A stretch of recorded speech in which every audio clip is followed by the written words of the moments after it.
It's May 1st, National College Decision Day, the day high school seniors commit to a college.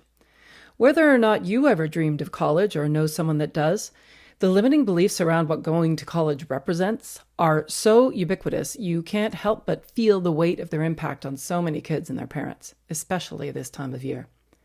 As a college professor and a parent, I am well acquainted with the construct and the power we ascribe to this so-called monumental rite of passage.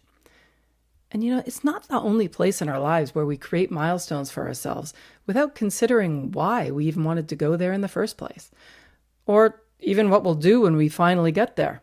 Insert more money, better job, bigger house, smaller pant size. So on this first day of May, I find myself thinking about what might be learned from all of this, and I invite you to listen along for this quick little story I created to help me explore. So, Meg says she wants to go to college, but is failing her classes in her junior year. Her mom is beside herself with worry and frustration. She just can't understand why her daughter doesn't put any effort into getting her assignments in on time. It's not that she isn't bright or couldn't pass if she would only just put her mind to it. Meg's actions just don't seem to match what she says she wants to do. There's a disconnect, a paradox that's affecting her chances of getting into college. And it's creating a rift between Meg and her mom. Mom has a fixed mindset around what wanting to go to college looks like, and she's got plenty of hard data to support her point of view. She's at the ready with tools and strategies to help Meg get there, and has tried everything from wall calendars and post-it note systems to pulling all-nighters helping with homework. But nothing seems to work. Meg is as disengaged as ever, and Mom is exhausted from pushing so hard. From Meg's perspective, it's been made crystal clear what she is supposed to do, and equally evident that she is not behaving as prescribed by literally everyone around her. Overwhelmed by expectations and being told what she should do, Meg feels out of control, disconnected. The one thing she can control, though, is not doing what she's supposed to do. Mom thinks Meg wants to go to college for all the wrong reasons, and that she only wants to be a doctor because she watches Grey's Anatomy. Concerned that her daughter doesn't see the reality of the situation, Mom bears down on her efforts to help Meg pass her courses and save her from certain embarrassment when all her friends will be posting on their acceptances on social media next year. The instinct to protect our children comes so naturally that it feels like it's the right thing to do. It fuels our power to persist, despite the fact that the harder we push, the more they pull away.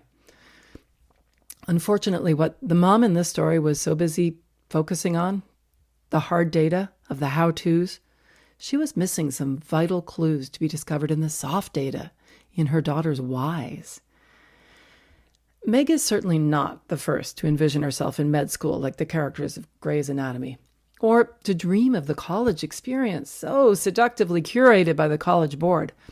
It's the obvious next step, already mapped out, almost expected.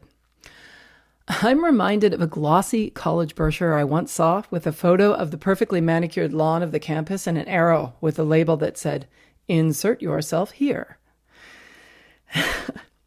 So I binge-watched Grey's Anatomy as a middle-aged woman 10 years after it had aired, and not once did I look back at my life and think, I would have liked to have been a doctor. What I related to, though, most about Grey's Anatomy were the metaphors drawn between life and the practice of medicine. It makes me wonder what the daughter in this story is really being pulled toward, and if she's ever asked herself that question. It's so much easier to choose the prepackaged, all-inclusive experience that tells you what you want, rather than doing the deeper, harder work of uncovering your values and creating your own way. No wonder so many kids arrive on the campus of their dreams only to find that it isn't all that it had promised.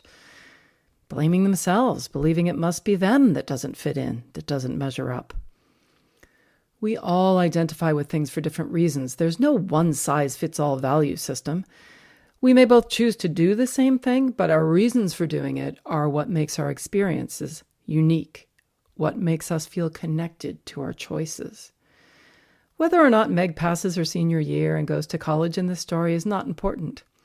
What matters is that whatever she decides derives from a deeper, more meaningful place than a milestone, a college campus, or a career.